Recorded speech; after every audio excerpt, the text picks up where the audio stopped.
আসসালামু আলাইকুম, সবাইকে স্বাগতম জানিয়ে আজকের পর্ব শুরু করছি। আমি মোহাম্মদ রাজওয়াল করিম। আজকে আমি এই পর্বে কার্যপত্র 2019 সালে যে অঙ্কটি আসছে কুমিল্লা বোর্ডে, সেই অঙ্কটি সমাধান করবো ইনশাআল্লাহ। তো তার পূর্বে একটি কথা না বললেই নয়, আমার এই ভিডিওগুলোর মাধ্যমে তোমরা যদি বিন্দু পরিমাণ উপকৃত হয়ে থাকো, তাহলে অবশ্যই আমার এই চ্যানেলটি সাবস্ক্রাইব করতে ভুলবে না এবং পাশে থাকা বেল আইকনটি প্রেস করতে ভুলবে না। আর যারা নাকি ইতিমধ্যে আমার চ্যানেলে সাবস্ক্রাইব করেছো, তাদেরকে অসংখ্য ধন্যবাদ। তো কথা না বাড়িয়ে আজকের ভিডিওটি শুরু করা যাক। আজকে আমরা কুমিল্লা বোর্ড 2019 সালে কার্যপত্রে যে অঙ্কটি আসে সেই অঙ্কটি সমাধান করবো ইনশাল্লাহ। তো এখানে বলা আছে, দেখো, রাহুল ব্রাদার্স 31 মার্চ 2018 সালের প্রথম ত্রৈমাসিক রিয়ামিলটির নিচে দেওয়া হলো। এখানে রিয়ামিল দেওয়া হয়েছে, শুদ্ধ রিয়ামিল। তো এখানে চারটা সমন্বয় দেওয়া আছে। দেখো, বলছে 31 মার্চ তারিখে অনুত্তীর্ণ বিমার পরিমাণ হচ্ছে 2000 টাকা, অবহিত সাপ্লাইস পরিমাণ হচ্ছে 1200 টাকা। আর অনুপার্জিত সেবায় দেওয়া আছে 1/3 অর্জিত হয়েছে, অনুপার্জিত সেবায়ের 1/3 অর্জিত হয়েছে। প্রাপ্য সেবা আয়, এটা কেবা আয় না, সরি বলেছি, এটা সেবা আয় হবে। প্রাপ্য সেবা আয় হচ্ছে 2000 টাকা। বলছে মোট সেবা আয়ের পরিমাণ নির্ণয় করো। ওকে, তাহলে আমরা মোট সেবা আয়টা বের করবো এখন। তো আমরা ফার্স্টে সেবা আয়টা লিখবো। দেখো, সেবা আয় দেওয়া আছে 60,000 টাকা, আমরা লিখলাম 60,000 টাকা সেবা আয়। তো আমরা দেখবো সমন্বয়ের মধ্যে কোন এন্ট্রির মাধ্যমে সেবা অর্জিত হয়েছে, সেবা আয় হয়েছে। বলছে কি, দেখো 3 নম্বর সমন্বয় বলা আছে অনুপার্জিত সেবায়ের 1/3 অর্জিত হয়েছে। আমাদের অনুপার্জিত সেবা আছে আমাদের কত টাকা? 12,000 টাকা। এর মধ্যে আমাদের এই অনুপার্জিত সেবায়ের মধ্যে আমাদের 1/3 অর্জিত হয়েছে, মানে 1/3 সেবা আয় হয়ে গেছে। তাহলে 12,000 ভাগ হলো 3, ঠিক আছে? তাহলে 4,000 টাকা আমাদের অর্জিত হয়েছে। তাহলে আমরা লিখবো যে যোগ অর্জিত সেবা আয় হচ্ছে 4,000 টাকা, ঠিক আছে? সেবা আয়ের সাথে আমরা যোগ করে দেবো। ক্লিয়ার? আশা রাখি বুঝতে পারছো। মানে আমাদের অনুপার্জিত সেবা মানে কি, অগ্রিম সেবায় আমরা মনে করি সেবা দেওয়ার পূর্বে এটা আমরা টাকাটা পেয়ে গেছি, এখন সেবা দেওয়া হয়ে গেছে, মানে কি এটা আমার অর্জিত হয়ে গেছে, সেবা আয় হয়ে গেছে।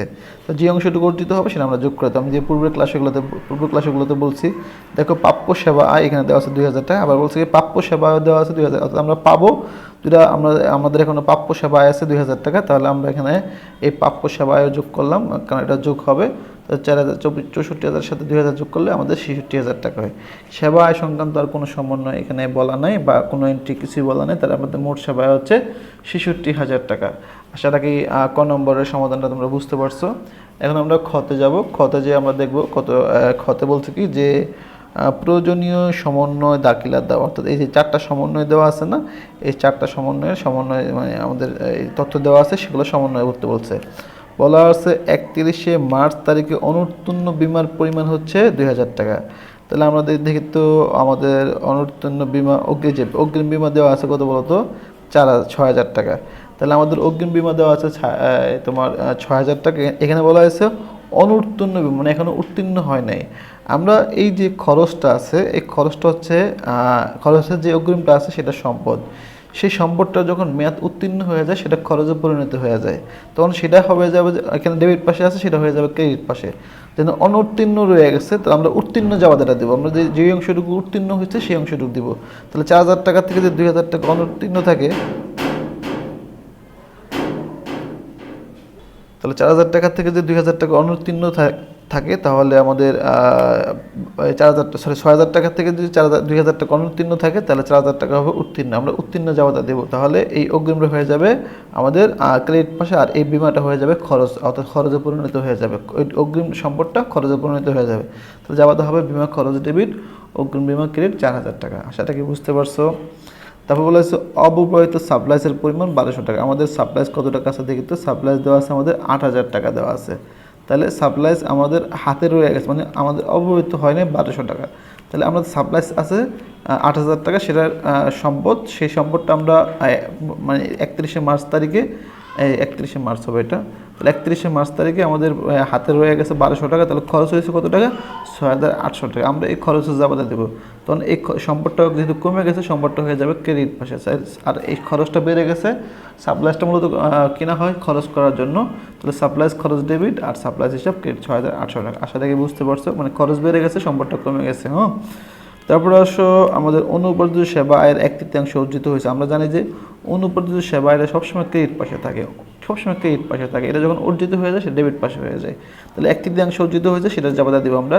তাহলে অনুপার্জিত সেবা আয়টা হয়ে যাবে ডেবিট যখন অর্জিত হয়ে যাবে, আর সেবা আয়টা হয়ে যাবে ক্রেডিট। তাহলে আমরা লিখছি অনুপর্যাপ্ত সেবা হিসাব ডেবিট আর সেবা হিসাব ক্রেডিট কত টাকা 4,000 1/3 অর্থাৎ 12,000 টাকার 1/3 হচ্ছে 4,000 টাকা। ওকে, তাহলে প্রাপ্য সেবা আয় হচ্ছে 2,000 টাকা, এটা হবে প্রাপ্য সেবা আয়। তাহলে আমরা তাহলে লিখবো যে যেহেতু এটা প্রাপ্য রয়ে গেছে, সম্পদ এখানে সম্পদ আছে, তাহলে আমরা লিখবো প্রাপ্য হিসাব ডেবিট আর সেবা আয় যেহেতু হয়েছে সেবা আয় হিসাব ক্রেডিট। ঠিক আছে, আশা রাখি বুঝতে পারছো। আশা রাখি বুঝতে পারছো। এখন আমরা গতে যাব। গতে বলছে কি সমন্বিত রেয়ামিল তৈরি করতে। তাহলে আমরা এখন সমন্বিত রেয়ামিল তৈরি করব। সমন্বিত রেয়ামিলের জন্য আমরা অলরেডি তোমাদের জন্য ঘর করে রাখছি।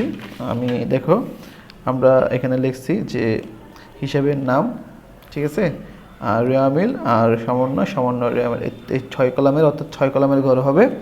এটা বলা হয় 6 কলা বিশিষ্ট কার্যপত্র, এটাকে বলা হয় 6 কলা বিশিষ্ট কার্যপত্র, রেয়ামিল সমন্বয় সমন্বয় রেয়ামিল। ঠিক আছে, তাহলে আমি এখন সমন্বয় রেয়ামিল শুরু করব। তার পূর্বে দেখো আমি ইতিমধ্যে তোমাদের জন্য এই যে এটা দেওয়া আছে, যে রেয়ামিলটা দেওয়া আছে সেটা তুলে রাখছি। দেখো আমাদের আমরা গড় করছি রেয়ামিল সমন্বয় রেয়ামিল আর রেয়ামিল সমন্বয় সমন্বয় রেয়ামিল 6 কলা বিশিষ্ট, আর এটা হচ্ছে হিসাবের নাম। তাহলে আমরা এখন তুলবো। এখানে দেখো এই হিসাবগুলো তুলবো। মূলধন ক্রেডিট পাশে আছে, ক্রেডিট পাশে লিখে দিলাম। তাহলে নগদ তহবিল ডেবিট পাশে আছে, ডেবিট পাশে 2,000 টাকা 20,000 টাকা লিখে দিলাম। আর সেবায় দেওয়া আছে ক্রেডিট পাশে, দেখো সেবায় দেওয়া আছে ক্রেডিট পাশে 60,000 টাকা, আমরা সেবায় ক্রেডিট পাশে 60,000 টাকা লিখে দিচ্ছি। তারপর অনুবদ্ধ সেবায় ক্রেডিট পাশে দেওয়া আছে 12,000 টাকা, এই 12,000 টাকা লিখে দিলাম। তারপরে আমাদের সাপ্লাইজ দেওয়া আছে 8,000 টাকা, ডেবিট পাশে সাপ্লাইজ লিখে দিলাম। আর বেতন দেওয়া আছে ডেবিট পাশে আমাদের 18,000 টাকা, বেতন ডেবিট পাশে 18,000 টাকা লিখে দিলাম। তারপর অগ্রিম বিমা দেওয়া আছে 6,000 টাকা, এই ডেবিট পাশে 6,000 টাকা 6,000 টাকা ডেবিট পাশে লিখে দিলাম। যন্ত্রপাতি ডেবিট পাশে দেওয়া আছে 60,000 টাকা, 60,000 টাকা ডেবিট পাশে লিখে দিলাম। ঠিক আমরা যেভাবে দেওয়া আছে হুবহু এইভাবে তুলবো, তোলার পরে আমরা এটাকে ক্লোজ করে দেবো। তাহলে যোগ করলে কত হয় 1,12,000 টাকা। আমি এখানে 1,12,000 টাকা লিখলাম, 1,12,000 টাকা। ওকে, দেখে এভাবে ক্লোজ করে দেবো। হ্যাঁ, ক্লোজ করে দেবো। তারপরে এখন আমরা সমন্বয়গুলো করব। দেখো সমন্বয়ে প্রথম যে জাবাদাটা ছিল, আমরা যে সমন্বয়গুলো আমরা এখানে তুলবো, এই যে সমন্বয় ঘরে তুলবো। তো দেখো সমন্বয়ের প্রথম যে যেটা ছিল যে বিমা খরচ ডেবিট অগ্রিম বিমা ক্রেডিট। অগ্রিম বিমাটা অলরেডি এখানে আছে, দেখো আমাদের রেয়ামিলের মধ্যে আছে, বাট বিমা খরচটা নেই। তাহলে আমরা এখানে বিমা লিখবো, বিমা খরচ। তাহলে আমরা বিমাটা লিখে ফেলি। বিমা হচ্ছে বিমা খরচ আমরা সমন্বয়ের ঘরে লিখবো। সমন্বয়ে কত টাকা আছে দেখি তো, সমন্বয় আছে আমাদের 4,000 টাকা। ওকে, আর অগ্রিম বিমা ছিল কি ক্রেডিট পাশে, অলরেডি আমাদের অগ্রিম বিমাটা এখানে আছে, আমাদের রেয়ামিলের মধ্যে আছে। তাহলে আমরা ক্রেডিট পাশে 4,000 টাকা লিখে দিলাম। ঠিক আছে, দেন আসো 31 তারিখ, মানে আরেকটা এন্ট্রি আছে সাপ্লাইসের, যে দ্বিতীয় সমন্বয়টা সাপ্লাইসের যে জাবাদারা ছিল, সাপ্লাইসের জাবাদা ছিল হচ্ছে সাপ্লাইস খরচ ডেবিট, সমন্বয় ছিল সাপ্লাইস খরচ ডেবিট, সাপ্লাইস হিসাব ক্রেডিট। এই সাপ্লাইসটা আমাদের রেয়ামিলে দেওয়া আছে। ঠিক আছে, তাহলে এটা এখানে করতে হবে না, আমরা এই সাপ্লাইস খরচ নামে এখানে একটা ঘর করি। সাপ্লাইস খরচটা নাই, তাহলে আমরা এখানে সাপ্লাইস খরচ নামে একটা ঘর করলাম, সাপ্লাইস খরচ।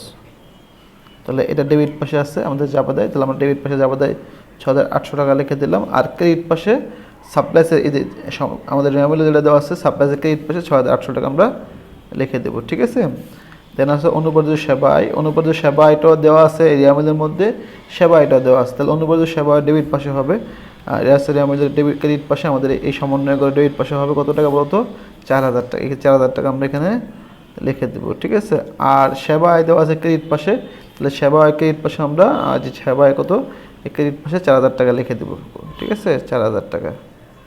ওকে, দেন আসো এটা প্রাপ্য। তাহলে আমাদের এখানে দেখি তো প্রাপ্য হিসাব আছে কিনা, আমাদের অঙ্কের মধ্যে যে এখানে আমাদের কোনো জায়গায় প্রাপ্য হিসাব নাই, তাহলে আমরা এখানে প্রাপ্য হিসাব এটা ঘর করব। ঠিক আছে, প্রাপ্য হিসাব ডেবিট পাশে কত টাকা হবে, 2,000 টাকা। 2,000 টাকা। আর ক্রেডিট পাশে সেবা আয় আছে, অলরেডি সেবা আয়টা এখানে দেওয়া আছে, তাহলে আমরা সেবা আয় করে প্লাস এই যে ক্রেডিট পাশে 2,000 টাকা আমরা বাড়াই দেবো, 2,000 টাকা। ঠিক আছে, ক্লিয়ার। তাহলে আমাদের দেখো এই প্রাপ্য হিসাবটা এখানে ছিল না, আমরা এখানে একটা ঘর করলাম প্রাপ্য হিসাব নামে ডেবিট পাশে সমন্বয়ের করে। আর সেবা আয়টা এখানে অলরেডি দেওয়া আছে ক্রেডিট পাশে, আমরা একটা লিখছিলাম 4,000 টাকা, আর তার সাথে আরও যোগ করে 2,000 টাকা প্লাস করে দিলাম। ঠিক আছে, এখন আমরা সমন্বয়টা যোগ করে ফেলবো। এখন সমন্বয়গুলো দেখে যোগ করলে কত হয় আমরা দেখব। 4,000 প্লাস হচ্ছে 4,000 প্লাস হচ্ছে 6,800 প্লাস হচ্ছে 2,000, যোগ করলে 16,800 টাকা হবে, 16,800 টাকা। ওকে, এখন আমরা দেখবো এখানে 16,800 টাকা হয়েছে কিনা। 4,000 6,000, 6,000 প্লাস হচ্ছে 6,800 প্লাস হচ্ছে 4,000, তাহলে আমাদের 16,800 টাকা হয়ে গেছে। তাহলে আমরা এখানে লিখে দেবো মোট 16,800, 16,800, এটা আমরা ক্লোজ করে দেবো। ঠিক আছে, এখন আমরা সমন্বয় রেয়ামেলটা করব। সমন্বয় সর্বশেষ যেটা আছে সমন্বয় রেয়ামেল, সেটা আমরা বসাবো। মূলধনের কোনো কাজ করি না, সেটা ক্রেডিট পাশে 40,000 টাকা বসায় দিলাম।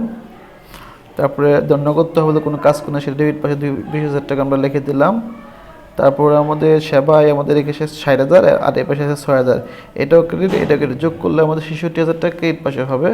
66,000 টাকা ক্রেডিট পাশে বসায় দিলাম। অনুব্রত সেবা, এটা আছে ডেবিট পাশে, এটা আছে ক্রেডিট পাশে, সরি এটা আছে ক্রেডিট পাশে, এটা আছে ডেবিট পাশে, তাহলে ভিন্ন হলে বিয়োগ হয়।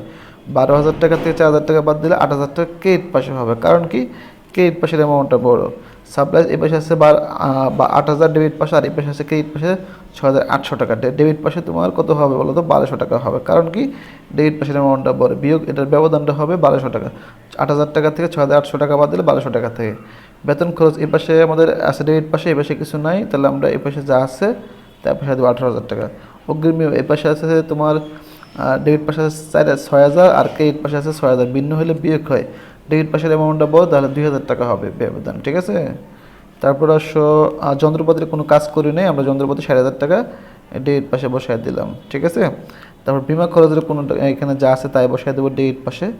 আর সাপ্লাইস কস্টটা ডেবিট পাশে 6,800 টাকা বসায় দেবো। আর প্রাপ্য হিসাব ডেবিট পাশে কত হবে? 2,000 টাকা হবে। ঠিক আছে, ওকে। এখন আমরা দেখি বিয়োগ করে দেখি, যোগ বিয়োগ করে দেখি দুই পাশে মিলছে কিনা। তাহলে 40 আর 66, 40,000 যোগ হচ্ছে 66,000 যোগ হচ্ছে 8,000। ঠিক আছে, আমাদের যোগ করলে 1,14,000 টাকা হয়। 1,14,000, আমরা দেখবো এই পাশে 1,14,000 টাকা হয়েছে কিনা।